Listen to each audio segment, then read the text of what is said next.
大家好，我是夏妈，今天用18个鸡蛋分享一个早餐美食。香菇用热水泡发，再切一点姜片、葱片，泡一下姜葱水。再准备一些马蹄，削皮备用。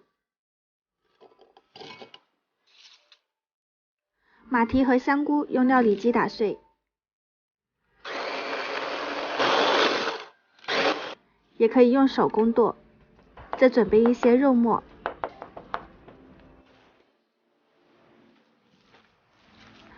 搅拌均匀后加入蚝油、生抽、胡椒粉、一点点白糖，葱姜水里面加入一勺盐，给它抓均匀。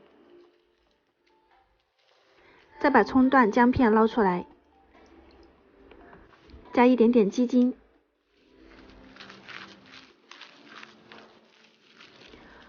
肉末抓拌均匀后，分次加入葱姜水，搅拌上劲。搅拌上劲的状态是有一点拉丝的状态，再加入木薯淀粉，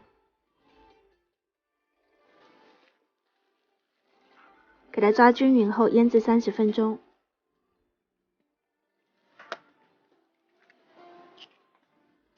我这里准备了18个鸡蛋，可以吃1个星期。在蛋液里面加入1勺面粉、1勺淀粉，给它搅拌均匀。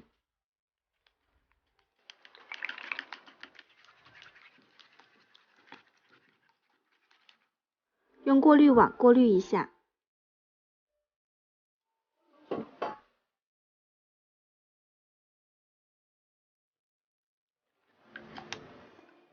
电饼铛预热，放入半勺的蛋液，再用勺子压一下，形成一个圆形。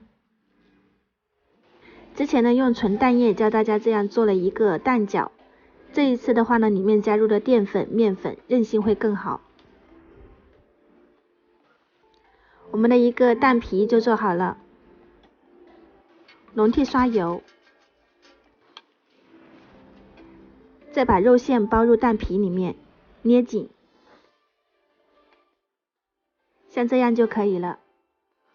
用杯子压出比较小一点的饺子皮，这样给小孩子包就特别的好。蛋皮呢，也可以用馄饨皮代替。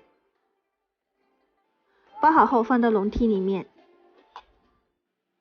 像不像广东的烧麦黄？以前早茶里面最喜欢吃的。再大火蒸20分钟。蒸好后的口感非常的 Q 弹，喜欢的大家可以试一下。这一次我做了几十个，放到冰箱冷冻，早上起来直接蒸几分钟就能搞定。